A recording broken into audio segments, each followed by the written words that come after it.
What if I told you one of the most controversial men on earth went from near bankruptcy to the most powerful office in the world, not once, but after being written off? Love him or hate him, Donald Trump's success story is impossible to ignore. Donald Trump's life isn't a straight line to success. It's a story of bold ambition, public failure, ruthless confidence, and relentless comebacks. From building a global brand to surviving financial collapse and reclaiming influence, his journey proves one truth: success doesn't belong to the perfect. It belongs to those who refuse to quit when the world counts them out. True, lasting authority in any field is never claimed. It is constructed through the deliberate engineering of scale so formidable it becomes synonymous with the landscape itself. Donald Trump's primary strategic imperative wasn't merely growth, it was the pursuit of environmental dominance. This philosophy transcends simple ambition. It is a calculated methodology where scale is not an outcome, but the primary tool for reshaping perception, attracting asymmetrical opportunity, and establishing an unassailable market position.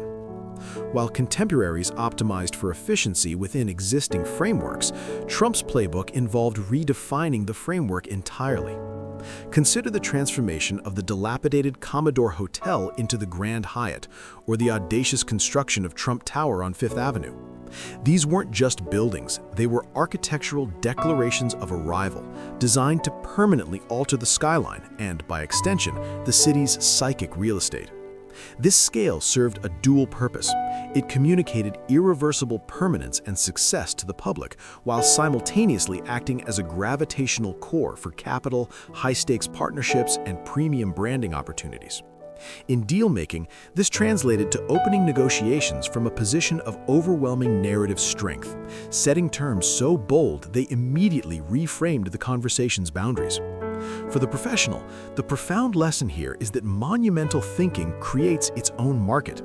By aiming at a scale that others deem irrational, you accomplish several critical things. You filter out low-value opportunities and competitors, you attract resources and talent aligned with grand visions, and you command a premium simply by being the defining entity in the space. The strategy is to move from being a player within an ecosystem to becoming a landmark of that ecosystem. This requires a shift from tactical problem-solving to strategic world-building.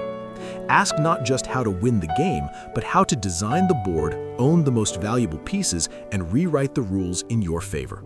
In an era of incrementalism, the boldest scale of vision, of execution, of brand remains the ultimate competitive moat and the most reliable architect of authority. The most transformative business maneuver in the modern commercial era is often not a product launch or a merger, but the alchemical act of converting a personal identity into a standalone, transferable currency of value. Trump's genius was recognizing early that physical assets are volatile. They depreciate, face market cycles, and can fail, but a meticulously engineered brand is immortal intellectual property. He didn't just place his name on buildings, he infused the glyph Trump with a specific, potent cocktail of connotations: audacity, luxury, success, and unapologetic victory. This strategic branding constructed a formidable anti-fragile ecosystem. When specific ventures like casinos or airlines faced operational or financial distress, the master brand Trump was strategically insulated. The failures were tactical. The brand equity, the core narrative, remained resilient. This allowed for a phenomenon critical for modern entrepreneurs: the licensed resurrection. The brand became a platform for infinite verticals, from real estate and hospitality to entertainment, education, and retail. Each licensing deal was not just revenue, it was a reinforcement of the brand's omnipotence and cultural penetration. The professional imperative is clear. In the 21st century, your most valuable asset is your personal or corporate brand equity. It must be consciously architected with the precision of a luxury good, defended with rigor, and managed as a sovereign entity. This brand is what allows you to pivot across industries, survive specific failures, and command trust without exhaustive explanation. It is the story that precedes you, the premium it justifies, and the legacy that outlasts any single product cycle. Invest in its narrative, consistency, and symbolic power with the same capital and intensity you would a physical factory, for it is the factory that produces all future value. In the theater of human perception and negotiation, confidence is far more than a personality trait. It is a deliberate, deployable tactical weapon. Trump mastered the nonverbal calculus that unwavering projected certainty can often manufacture reality faster than facts can establish it. This is rooted in deep psychological principles. In conditions of uncertainty or complexity, audiences, be they voters, investors, or boards, instinctively gravitate towards the source that projects the greatest conviction. This projected confidence acts as a cognitive shortcut, reducing anxiety and creating a gravitational pull that attracts followers and resources. This weaponized confidence is a form of high-stakes leadership theater. It involves articulating a vision, a deal point, or a self-assessment with such resolute, unambiguous force that it becomes the default narrative. The energy required for others to dismantle this frame is often prohibitively high, allowing the confident party to control the agenda. It's a strategy that understands media and public discourse operate on momentum. The first and most forcefully stated claim often sets the trajectory.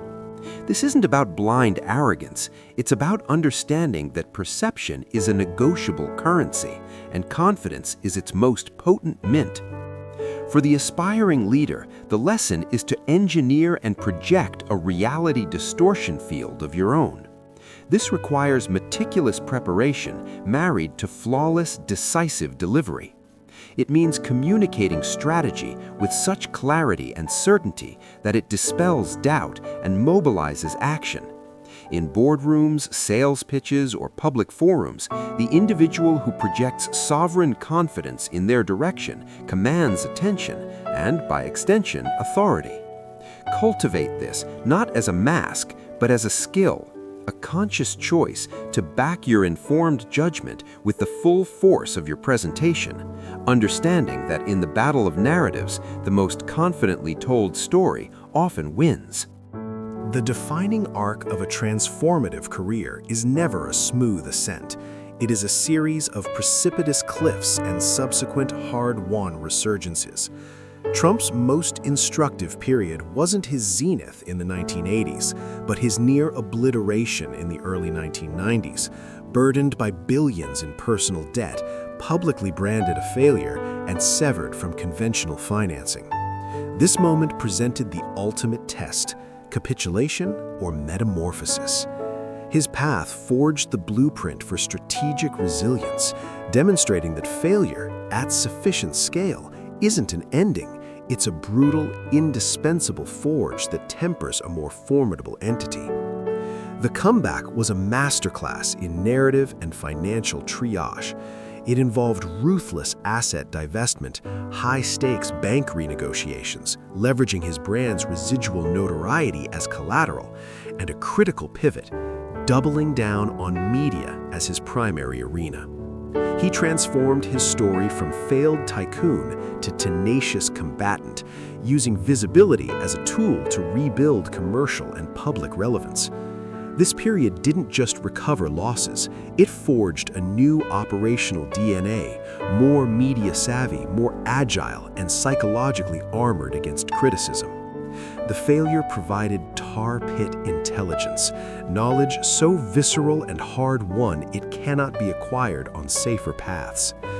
Professionally, this teaches that resilience must be an active, designed capability, not a passive hope.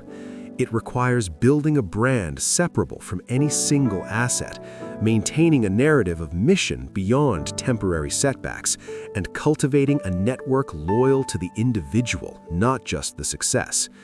Embrace intelligent failure as a necessary source of strategic data. When collapse occurs, the goal is not merely to survive, but to analyze the wreckage for the immutable core that remains, your name, your relationships, your unique insight, and to rebuild a more agile, informed, and psychologically robust enterprise around that indestructible nucleus. The comeback, then, becomes not just recovery, but evolution. Long before content is king defined the digital era, Trump operated on its foundational principle: attention is the supreme currency. He intuitively grasped that in a mediated world, the primary battlefield is not reality itself, but the perception of reality, and perception is governed by who consistently commands the narrative spotlight.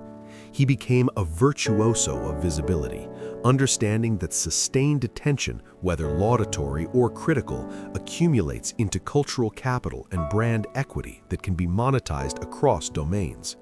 His methodology was agnostic to medium, but relentless in execution. Strategic provocations, orchestrated feuds, hyperbolic self-promotion, and ubiquitous presence from tabloids to primetime television. This engineered a state of permanent relevance. By controlling the oxygen in the public sphere, he could set agendas, overshadow competitors, and ensure that his framing of any event was always in circulation. This media mastery provided a critical buffer. Even in defeat, his narrative persisted, preventing any setback from becoming definitive. He turned his life into a perpetual, captivating story. For today's professional, this translates to a non-negotiable mandate. You must become a strategic publisher of your own narrative. This requires understanding the algorithms, social, media, and cultural, that govern visibility in your field. It demands the courage to develop and propagate a distinctive, valuable point of view consistently. Whether through writing, speaking, or digital content, you must feed the attention economy with signals that reinforce your expertise and vision. Silence is not neutrality, it is ceding the narrative floor to others. In an economy where attention precedes authority and authority precedes value, strategic visibility is the essential first investment. The well-manicured, safe path is a reliable route to obsolescence. Trump's career embodies the antithetical conviction.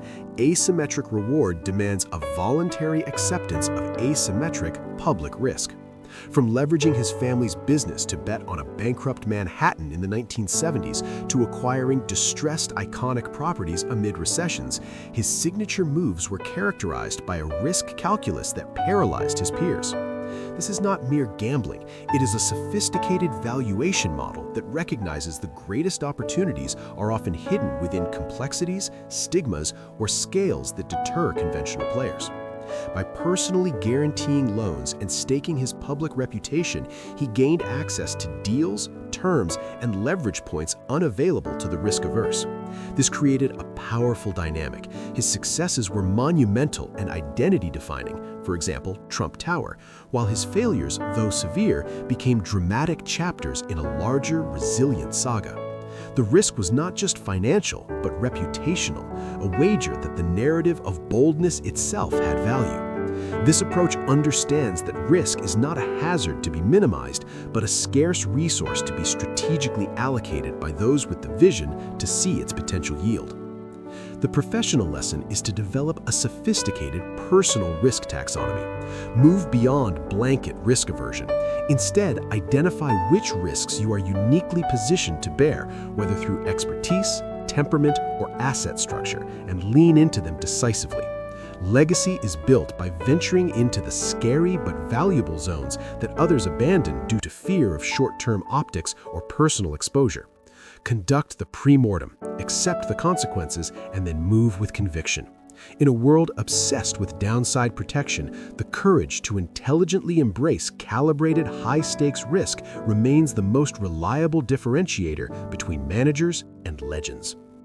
The pursuit of universal consensus is the death knell of disruptive vision. A hallmark of Trump's trajectory is his repeated willingness to bypass established consensus of real estate analysts, political pundits, and policy elites in favor of a deep-seated, often contrarian, internal conviction about timing and opportunity. While experts debated New York's decline, he invested. While the political establishment scoffed, he ran. This pattern highlights a critical leadership truth. The crowd is an instrument for measuring current sentiment, not a compass for future direction. This is not an argument for ignoring data, but for prioritizing a different form of intelligence: instinctual market timing, narrative foresight, and the courage to act on a thesis before it becomes obvious. Moving while others are still debating provides an insurmountable first-mover advantage. It allows you to define the initial conditions of a new reality, forcing all subsequent players to react to your established position. This creates a powerful psychological and strategic leverage point. For the leader and innovator, this underscores that the most critical decisions are made in a state of profitable solitude.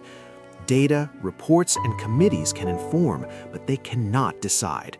You must cultivate the ability to sit with uncertainty, synthesize disparate signals, and trust your hardened intuition enough to place a billion-dollar bet on an idea, a career move, a product, when the external chorus advises caution.